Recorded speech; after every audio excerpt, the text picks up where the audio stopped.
Todos nós, em algum momento da vida, carregamos uma dor que ninguém mais vê. Às vezes, é o abandono, a rejeição, o fracasso, a solidão de lutar batalhas que ninguém entende. Mas e se eu te dissesse que até um imperador sentiu isso? E que qualquer pessoa pode sentir isso? Qin Shi Huang.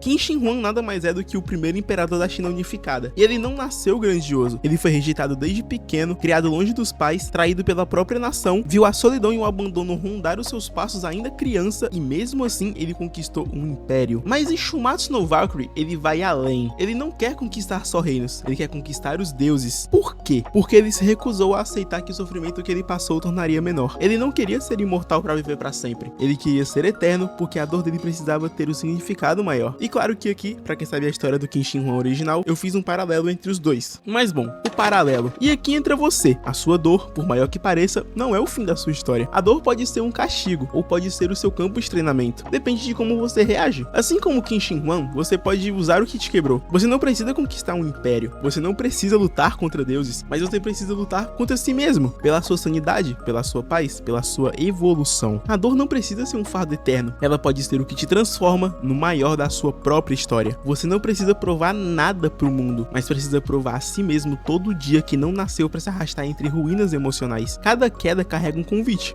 Se levantar novamente, mais firme, mais consciente, mais você. Ser forte não é nunca quebrar, é se reconstruir com as próprias mãos, no próprio tempo, do próprio jeito. Você não precisa ser melhor do que ninguém, não nasceu para competir com ninguém, com nenhum caminho alheio. Você nasceu para trilhar o seu. Mas eu não culpo você, até porque tá cada dia mais difícil se concentrar em algo específico, com tanta e tanta informação entrando e saindo pela sua cabeça. E deixando claro que se você ficar arrastando Reels, TikTok, YouTube Shorts, Kawaii, você tá ficando literalmente cada dia mais burro, porque informação não é conhecimento. Vou explicar no básico aqui o que é informação. Informação é o dado bruto, é o conteúdo em estado puro. Por exemplo, quando você vai ler um livro, quando você escuta um podcast, quando você vê um filme, isso é informação. Eu vou dar alguns exemplos de novo aqui. Você sabe que a água começa a ferver quando ela chega a 100 graus Celsius de temperatura? E você também sabe que a Terra gira em torno do Sol. E agora você pode ficar sabendo que a maior palavra do mundo tem 1899.819 caracteres, sendo o nome completo da Titina, que eu já vou te explicar o que é. A informação tá por toda parte, como eu falei, livros, redes sociais,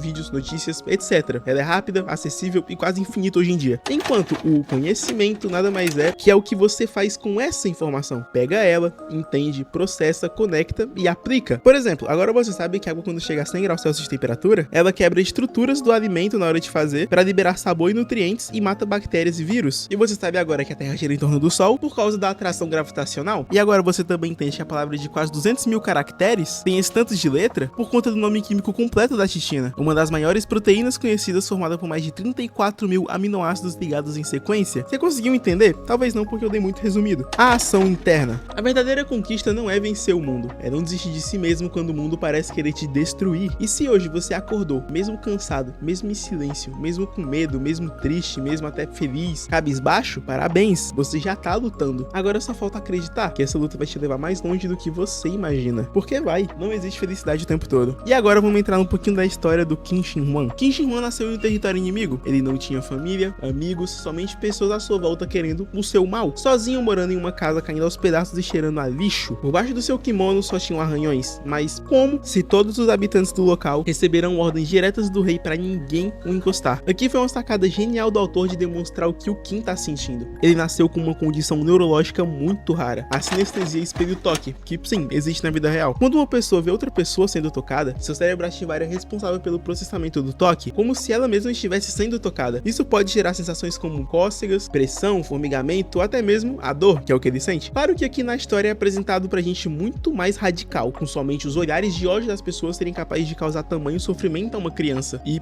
ele tem somente 7 anos de idade. Então é apresentado pra gente a Shunyan, que é uma moradora da cidade onde o Qin é mantido refém. Estavam procurando uma babá pra ele e ela se propôs a ajudar, por um motivo que já eu vou te explicar, mas já adianto que é uma das coisas mais lindas que você vai ver hoje. Ele apresenta a casa pra ela não gosta nem um pouco do ambiente e chama ele pra arrumar aquela bagunça toda, né? Eles arrumam e vão pra cidade. Chegando lá, querendo alguma coisa pra comer, o Qin fica babando um moço fazendo bolinho. Aí a Shunyan percebeu e perguntou: por que você não avisa se quer algum? E ela pede 2 pra viagem, só que o vendedor desgraçado olhou pra criança e ele jogou o bolinho no chão pro moleque comer. A Chun-Yi fica furiosa, claro, mas o Kim come aquilo à força, não querendo desmerecer o alimento. Uma maturidade fudida que uma criança teve que ter desde cedo. E logo após olhar pra trás, uma multidão de pessoas com ódio virada pra ele. Sentimentos de nojo, raiva, rancor, inveja e o Kim mantendo sempre um sorriso no rosto. Isso é uma lapada seca pra quem tá lendo isso, mano. Passar por isso foi a gota d'água pra Chun-Yi. Nenhuma pessoa no mundo merece passar por isso. Muito menos uma criança que não teve nada a ver com os acontecimentos passados de uma guerra. Então Chun-Yi propõe a ele colocar uma venda no rosto, pra nunca mais se sufocar e sentir dor dos outros de novo. E ali vai se criando uma nova amizade, uma nova convivência. Os dois começam a viver uma vida menos conturbada juntos, indo pra uma vida normal e logo depois uma vida mais alegre. Ambos só tinham a si mesmo pra se apoiarem. E então se passaram 2 anos, com o Kim tendo 9 anos agora. O rei da cidade de Kim e o seu filho, futuro príncipe, morreram não se sabe como, provavelmente em guerra ou doença. E aquele infeliz que abandonou o Kim, que seria o seu pai, é nomeado a ascender o trono, e o futuro Qin Shi Huang, atual Inzen, que eu fiquei chamando de Qin Shi Huang porque eu acho Inzen um nome bem difícil pra falar, de maneira totalmente inesperada é coroado o novo príncipe e é permitido voltar pra cidade onde ele era pra ter nascido desde o começo. Eles vão na carruagem e são atacados do nada por espadachins da própria cidade, que sempre queriam mandar o Kim de...